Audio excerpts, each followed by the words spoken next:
Okay, good morning, everybody. Let me admit some more folks that are jumping on here.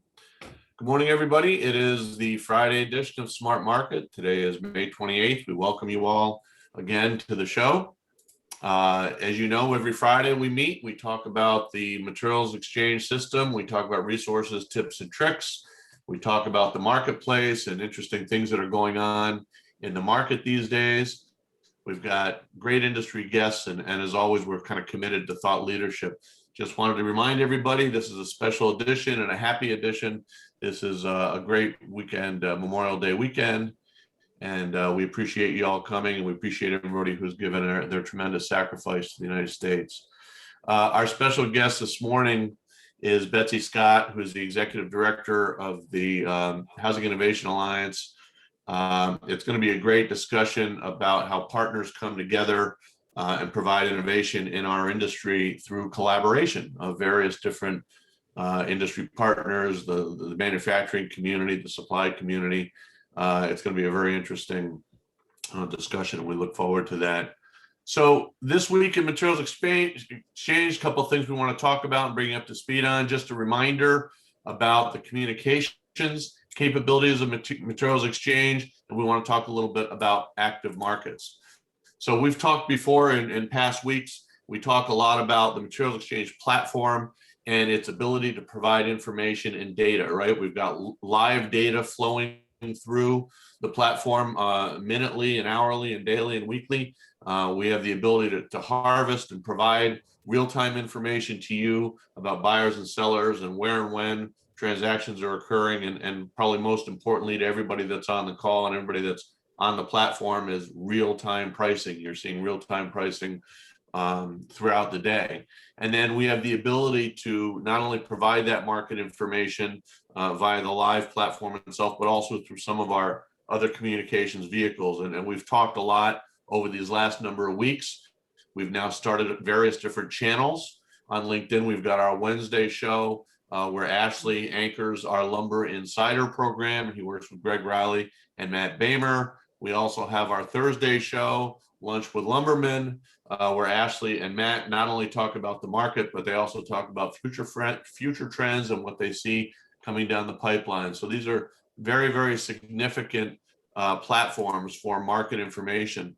Also, just to highlight, our own Jory Wisniewski is on the line too. She's our social media director. She does a fantastic job of maintaining and monitoring our social media sites. And this is a screenshot of our LinkedIn page where you'll see obviously links to our recent posts and our recent LinkedIn shows that we run each and every week. It's also a great area to view industry news. And I've got down in the lower right-hand corner already, you know, the NAHB, NLBMDA, other organizations are already crying foul about the Canadian tariff, and so you can look at various different feeds that we will flow through the LinkedIn channel as well. That's a great spot for information. And then finally, Jory also maintains, and I wanted to highlight, our own YouTube channel, which is a great spot. You can go on in there and see past recordings of Smart Market calls. You can go on in and see how-to videos. We're going to build out that YouTube channel, and that'll be really a great repository of information for all of our users. So just wanted to remind you of that, and we wanted to make sure that we were just kind of reminding you of these kind of resources that are all in the background and there for your use and your view. Just wanted to bring you up to speed on our active markets program, and we've talked about this a lot over the last number of weeks. Active markets, of course, is the ability to browse everything that's being listed on all of our listings. So you have the capability to build your own individualized watch lists, of course, and then you also have the ability to view everything that's on the market by selecting active markets, and then, of course, pasting those, if you would, to your individual location. So active markets has been a tremendous hit. I think I've highlighted before that we've had just a huge, tremendous volume of traffic due to active markets, and it's a wonderful thing. Now, that volume of traffic has actually surprised us a little bit in terms of the complexity of, as you know, we load every single what we call OD pair, every freight pair with every single buyer, with every single seller's shipping and ship to location on the platform. As we're building out the platform and we're getting more and more and more customers every day and every week, it's a tremendous matrix of information that's flowing through our servers. So active markets, now that we've got this increased volume, you might have experienced with some of the upgrades that we did over the last week and a half, you might have experienced some slowness. And so we are working on that right now. I just wanted to make you aware of the fact that once again, over the weekend, we will be doing yet another update on active markets. And we're hoping that when we come out on the back of the pipeline next week on Tuesday, you will see certainly increased speed and increased effectiveness of the active markets platform. So when you look up in your browser and you see the version up here, make sure that you actually log on, log back out, and log on again to refresh your screen and make sure that you've always got the latest version. You should see 4.41. And you can see we went from 4.37 to 4.41 just over the span of the last 9 days. So it's been a very, very busy time for our engineering crew in the background as they build out and optimize that platform. So just wanted to remind you of that, make you aware of that. If you've experienced any slowness or you see anything where the active markets aren't loading correctly, you're not alone. It really is a function of the loading that the system is taking. So we're working to refresh that. Hey, Paul. Okay. Yes, sir. Sorry, it's Joe. Really quick, everyone is running 439 right now. When you log off and log on, Monday, Monday, the holiday, log off, refresh your screen, and you'll see in your login page, it will say at the bottom of your login page, it will say versions 4.41. And then as Paul's indicated, it'll say prod 4.41 up there. If you're not seeing 4.41, you're not going to be running the newest interface. Sorry. No problem. So that's our man behind the screen, behind the green curtain, as we say, Joe Campagna, welcome him. And so that's active markets. Just one more plug, just to remind you, if you've got people in your company, we're getting a lot of influx of new users that are coming on board, not only from new customers, of course, but our existing customer base. If you've got new users or if you want to refresh, every Tuesday, Wednesday, Thursday, we're running Zoom calls and training. Again, just a reminder on that. So with that, I want to turn it over to Ashley, who will talk a little bit about the live markets. Ash, you there? Thanks, Paul. Appreciate giving the props to the MX Broadcasting Network. We've had almost 100 people on the Wednesday and Thursday calls with Greg Riley, Matt Beamer, and Matt Lehman. So that's becoming a nice little addition to in the little company itself, the broadcasting channel.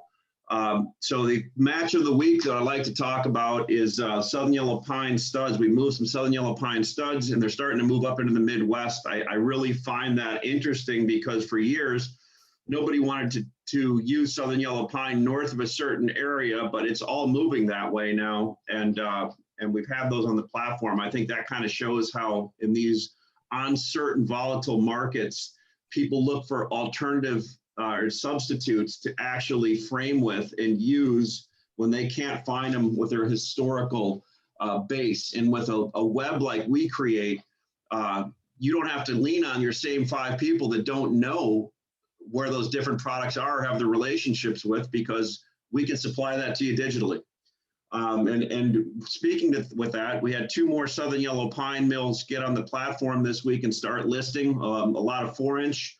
And there'll be more 4-inch and 6-inch next week, but Southern Yellow Pine mills have started listing. To the market information, and from if you were on the calls on Wednesday and Thursday, has, I would say, slowed a bit, but that doesn't mean more than it just has slowed a bit. We're going into a weekend. Southern Yellow Pine seems to be the item that is looking for some bids.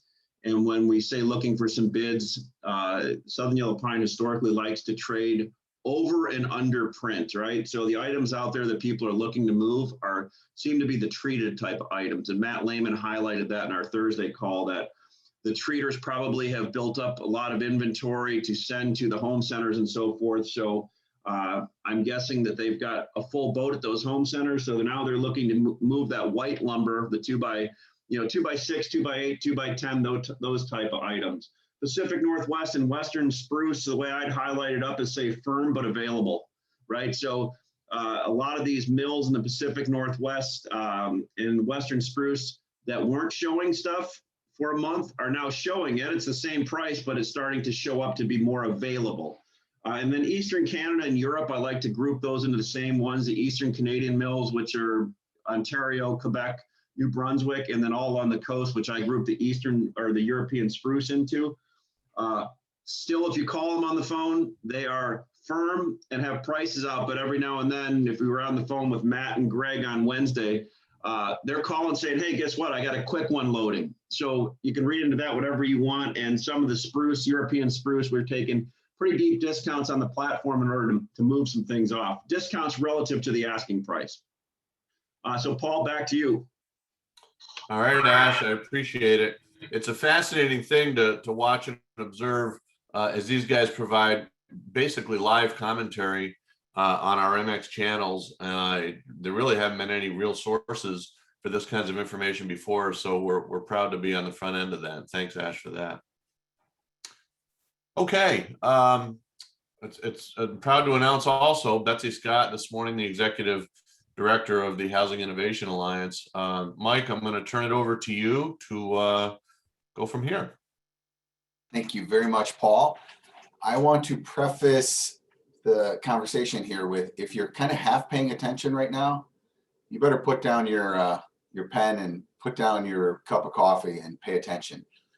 This initiative that the Housing Innovation Alliance is taking on, I'm not even say taking on, that they have kicked off, is probably the most important issue affecting housing and housing as we know it today. So with that, I'm going to introduce Betsy Scott and let her tell you a little bit about Housing Innovation Alliance. And then I know enough to dig and ask the questions that I think are going to really be pertinent for you and for your businesses going forward. So good morning, Betsy. Good morning. Thank you so much for having me join you today. Very excited to talk about what we're doing and answer questions from your audience, I should say. I am with the Housing Innovation Alliance. I have been since we started about 12 years ago. We're focused on certainly innovation in the industry and really connecting the dots, looking at production housing and how we can help home builders and developers be better businesses, more effective businesses, and to deliver a better product and a better experience for customers. So really our focus is always innovation, and the topics that we dig into will vary from time to time, but certainly we've been looking at attainability in housing.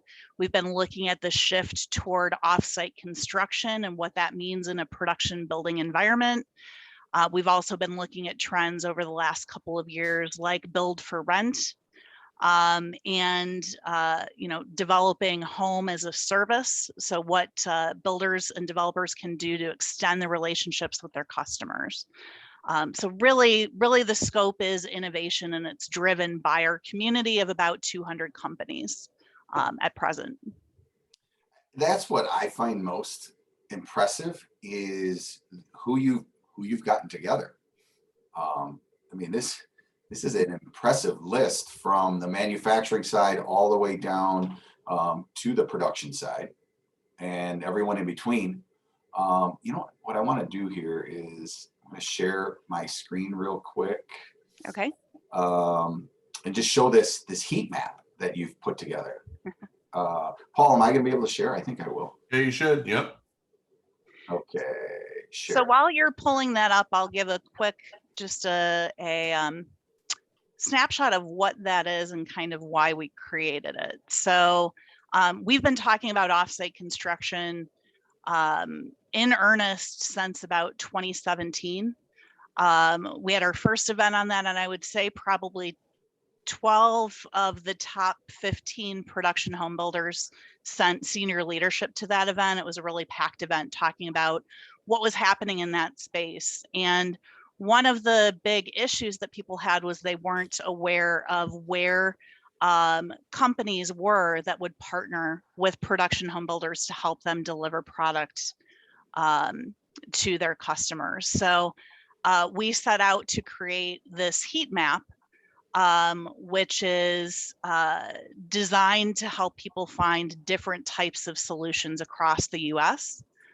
And at present, we have about 1,400 listings on the map. So there are 1,400 factories and such throughout the US who are partnering with production builders to do offsite construction. And I know we have Tom Avery is on the phone or on the line. And I know they're right there. There we go. Yes. So, And Innovative Construction Group is one of our partners as well in the Alliance. Great company. But yes, we are looking to kind of characterize these companies and make it easier for the builders who are looking to partner with them, find them and connect with them. So that's really the major intent of this tool that we created. so what's the problem? I mean, you don't just wake up one day in Pittsburgh and say, you know what, I'm going to create the Housing Innovation Alliance just for fun. How do I stop sharing here? Oh, there it is up there. Okay. Well, I think that, we started 12 years ago. We actually initially were focused on zero energy housing. So we were really closely connected to the Building America program. And one of the bigger issues is that there are pockets of innovation going on throughout the country, but it's really hard for people to find who is innovating and to learn from each other. So we wanted to. Hang on just a second. So when you say innovating, what is an example of an innovation or someone is doing something that? Because the word innovation gets thrown around a lot. I'm guilty. I say it. But what does it mean? What is an innovation? Well, in our industry, I would preface it by saying that it doesn't have to be revolutionary. It has to be thinking differently about how you do something or taking a different approach to the market. So we look at the strategies for business, strategies for how you leverage your people, what you do with your product and what you do with your processes. So one example of that is building information modeling. That's not revolutionary if you look at the commercial market, but it really has yet to take hold in the home building business. And really, we see innovation as connecting the dots with people, partnerships, and processes to help drive greater efficiency. So it might be a business efficiency play. It might be a better experience for your customer. It might be a much better product that you're delivering. It might be a much more efficient process. It might even cut down on the cost ultimately of what you're delivering as well. So we take a broad look at innovation in those terms. And really, as I step back and say, what can help a building company or a developer be a better business and deliver a better product? So not sacrificing the business benefits of what they're doing in favor of providing something good for the customer, but really creating that win-win. I love that. I love win-win. So I'm going to kind of lead you down a path to say why someone would want to get involved with your group. So obviously ICG is on here and you guys are big proponents of offsite construction because of some of the efficiencies. But let's say I'm a retail lumber dealer and I'm looking at this. What would I gain out of this? Like I'm saying, okay, cool, I'm in. What's going to happen? Well, as far as the retail lumber dealer, I mean, we have a lot of partners who are in, we have 84 Lumber and BFS are partners of ours. I think you get the visibility of knowing what the business issues are of your customer. That's less in a transactional way. So we do have lots of conversations about supply chain and the issues that our builders and developers are facing, and it gives people a different forum in which to provide solutions and to learn more about what the problems are that their potential customers are facing. It has also provided some of our, Louisiana Pacific, since we've been focusing quite a bit on offsite construction, wanted to develop relationships in the offsite construction space. And through participating with us, we led them to Integra, the offsite manufacturer that's got a plant out in California, and helps them facilitate a partnership. So we introduced them to a capital partner, LP and Integra, and between them, they developed the deal, and now LP has a stake in what Integra is doing, and it's giving them even more visibility into what's going on in the offsite construction space. So what you just said is what I find most valuable. It's the forum that you get into and these calls, and you meet other people. Like you can just sit back and listen, which information is king, right? So you can hear what other people are doing, like the LP and Integra, and you can also get connected and start a relationship and a conversation with someone at these calls, which I've done already. I mean, absolutely. For us, it's been fantastic. So we do that in group calls, and then for our members, we also do that one-on-one. So we just had someone introduce us to somebody yesterday who's doing a research study for one of our venture capital friends. And they asked us, and they picked our brain on some of the things that we're hearing about the industry. And then they also asked us for some recommendations of people that they should speak to directly. So we do it in a public forum and calls like this that you guys have, which are great. And then we also do that one-on-one. So there's a bit more opportunity there as well.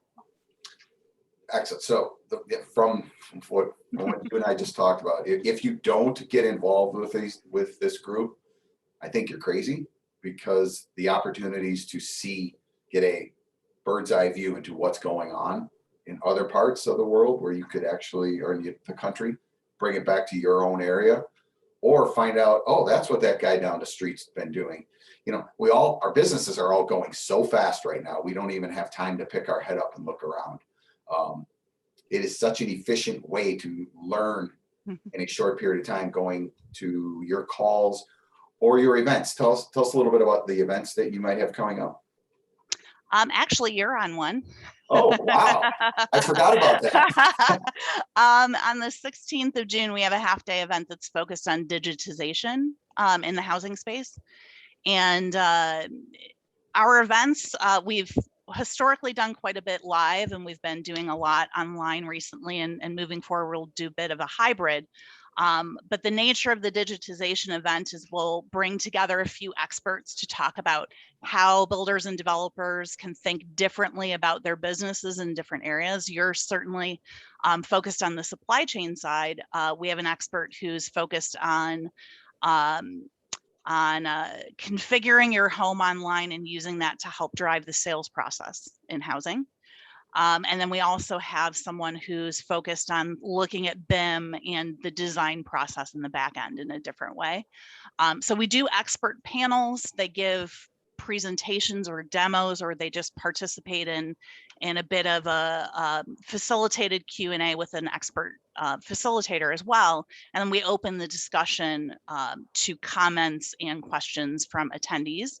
And then the second part of that, another thing that we do is what we call working groups, where we're trying to we have an end in mind where we're trying to solve a problem or map out how you would do something. And we'll gather together our experts and we'll map things on a whiteboard. And what we'll end up with is a map of how to do something that we would be able to share with the rest of the community. So that's kind of the traditional kind of event with a little bit more interactivity. And then we also do things like road trips. So in September, we'll be going to potentially Los Angeles and looking at innovation in the field. So we go to factories and look at offsite construction in process and interview those folks. We might go to the field and look at homes that are being built and talk to a builder or developer about a community and what's unique about that community. So really, any opportunity we have to bring people's stories to the forefront, so that the experts that we invite to participate. And then I also find that it even more valuable might be, what are the comments from the people attending with us? Yeah, So there's really great interplay between everyone. the collaboration's incredible. You know, the traditional industry trade group was, let's get a lot of people that look exactly the same into a room and talk about the same thing. Mhm. And there's nothing comes out, not as much comes out of that. So I think this collaboration that you've put together is remarkable.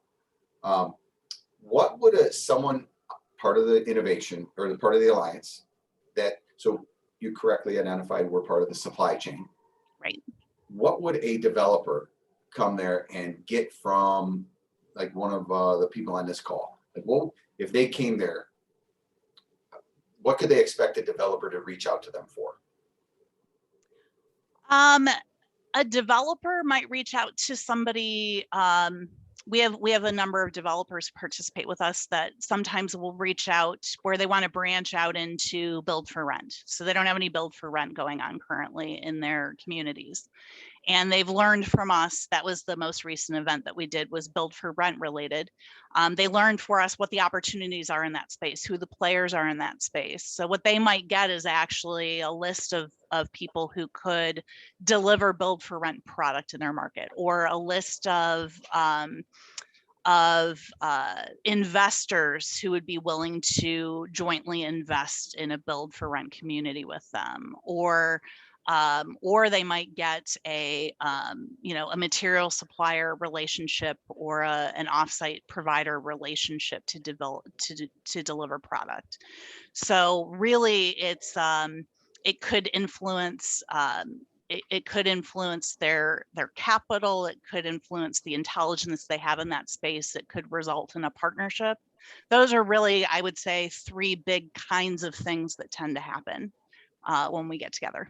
And like, I could also see where LP would find from the market, there's a need for a product that looks like this. Oh, absolutely. And LP would say, look, okay, cool. How are we going to get it to you? Well, we need a supply chain to get it there. And I mean, honestly, if you're not part of the conversation, you're not going to be part of that supply chain. Right. So, I mean, can you imagine LP is communicating with a developer or, some sort of builder, and they decide, okay, we want a product that instead of being 4x8 is now, 4x6 Mm-hmm. or 6x8. And if you didn't be part of that conversation, you might miss out. So it's the value that you're bringing to the table is just, it's incredible. So enough about you. Let's talk about the future. What's going to happen? What's going on out there? What have you learned from the Alliance? Is there a trend starting to form that, might be at its infancy? I really like build for rent. Let's touch on that. Okay. Talk to me about build for rent. So build for rent was something I would say we've been talking about it for we started talking about it in earnest in about 2015, and we got some backlash from people saying, oh, it's such a small piece of the market, it's not going to happen, we're not going to be concerned about it yet. And really, I think in the last few years, it's started to explode. And what I mean by explode, it's still a very small part of the market. But the projections that we heard from our last event were that in the next 5 years, it could be 25% of housing is delivered as build for rent in new construction. So that's a huge leap from where we are currently. If you look at a lot of the larger builders in the US, a lot of them are getting into build for rent. The nice thing, if you're a lumber manufacturer or material supplier, is there's a nice hybrid in build for rent that it's got similar supply chain parameters as multifamily. So it's not like you have sporadic starts of housing. It's more systematic. It's easier to, do the even flow production and to source material more responsibly for those types of projects. And there's some key characteristics of a build for rent home that's different than a custom build home, right? So let's just say we're in the middle of Kansas. A dentist decides he wants to put some money to work, and he builds 10 build-for-rent homes. Mhm. What is it that makes, I mean, obviously you're building it to rent it, but what are some of the qualities of that home, the characteristics of that home that will be different than a custom build? Well, the repetition of what's being done, the consistency of the product that's being used in it, the consistency of the building processes, So the repetition of design. right? So if you're doing 20 homes, Mhm. it might be 4 designs and you do 5 each, just boom, boom, boom, boom, boom. Correct? Right. The volume of product that could be ordered that would be consistent throughout those homes because the design and the construction methods are consistent. Think we're going to see, we were talking about seeing a lot of potential for offsite construction for build for rent because it is more of that process. So connecting the manufacturing process with the product delivery, there are a lot of opportunities there as well to connect build for rent and offsite construction. So you might see more of those homes going up through offsite methods. And sometimes those are wood, and sometimes those are things, there's been an emergence in the market of the Hercule product, the concrete lightweight wall product that's being used in some markets to do build for rent. So I think there's some opportunity for product innovation because you're less hampered by the desires of the buyer because the buyer is not the buyer is a renter. So there's more flexibility and freedom for the provider to choose what they're using material wise to do things more consistently. Perhaps because it's an asset that they're going to be holding on to, the desire to do things to build more for durability, to use better products because they own that. I was shocked in our call just because I wasn't, it's not my business to do build for rent, but Amherst Residential, Rich Rodriguez was our speaker from there, and he was in a number of large scale production builders for years before he really got into build for rent. But he said he sees the assets in terms of 25-year time spans. So a production home builder developer is thinking about the customer relationship in terms of 10 years with that warranty typically. But this is a 25-year bet whenever you're building a house. So there is that opportunity to do things better, to experiment more with materials and to do more modern methods of construction in that space. It's a little counterintuitive. You would think, oh, I'm building this for rent. It doesn't have to be as nice. But if you're going to hold on to something for 25 years, you don't want to break it down, right? Right. You're not turning it over at the end of the project. Exactly. That's cool. So what about 3D printing housing? You got any insight there?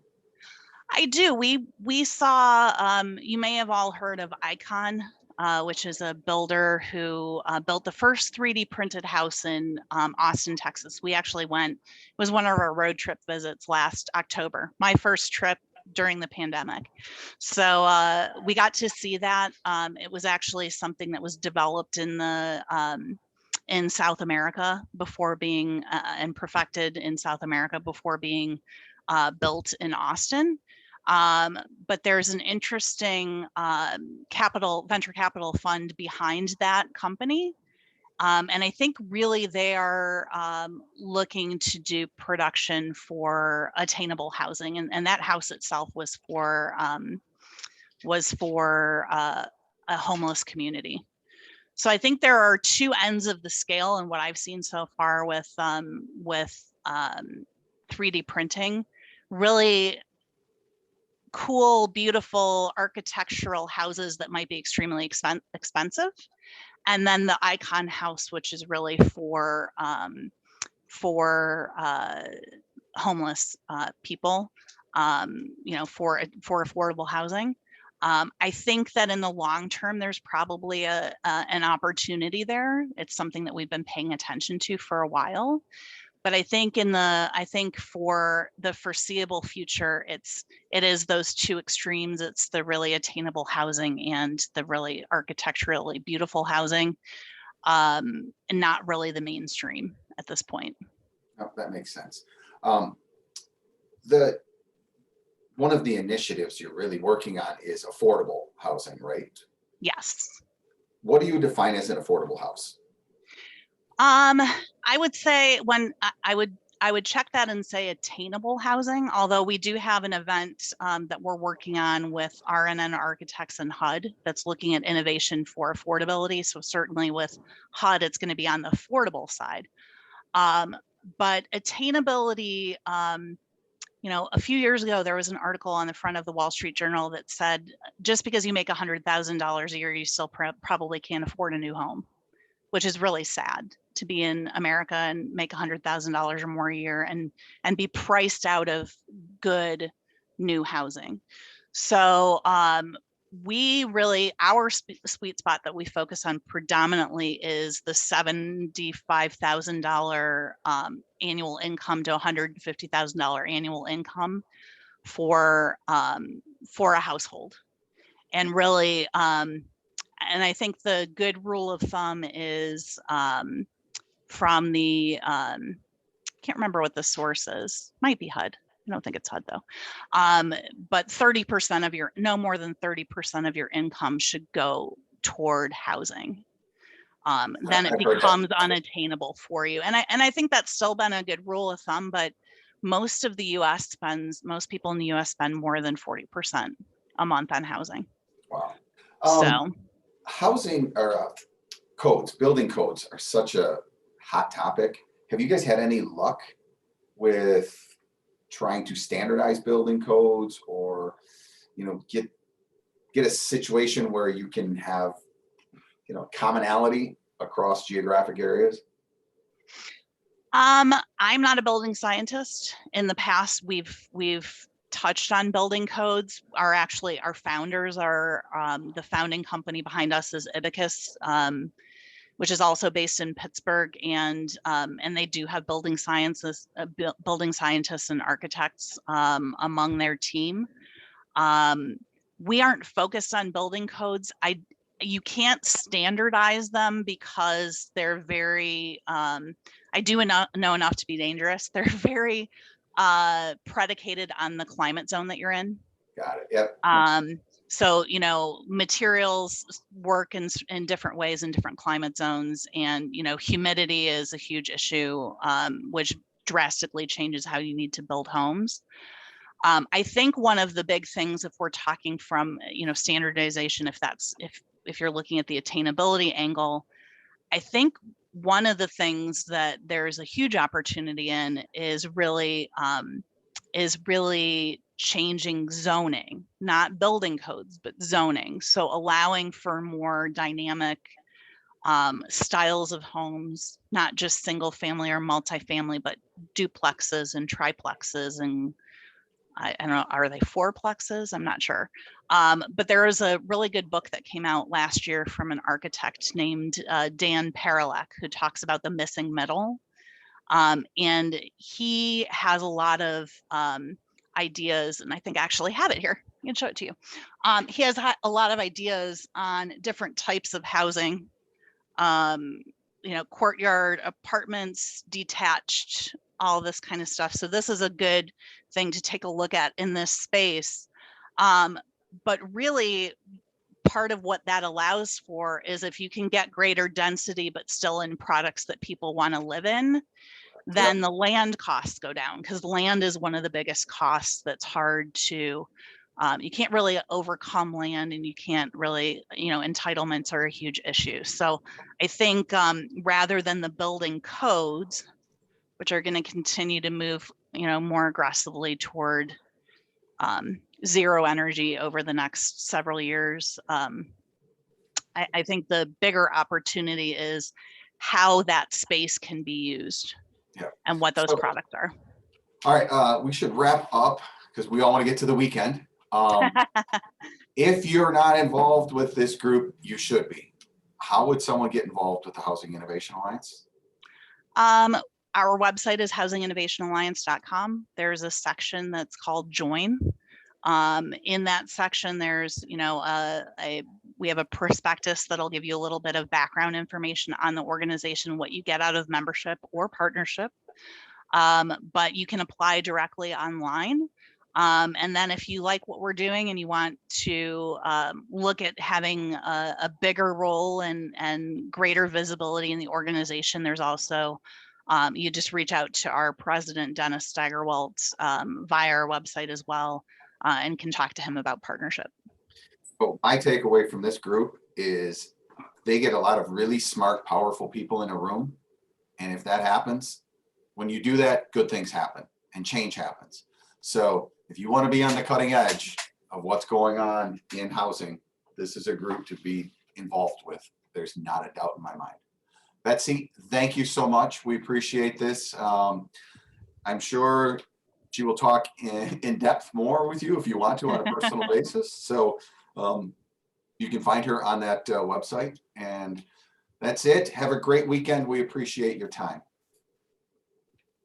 Thank you.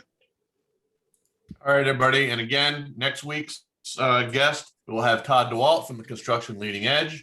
Looking forward to that again. And again, this is all part of the series of thought leadership that we bring to the table for Materials Exchange. And again, we just wish everybody a happy and safe Memorial Day weekend, and we will see you next week. Take care. Thanks, everyone.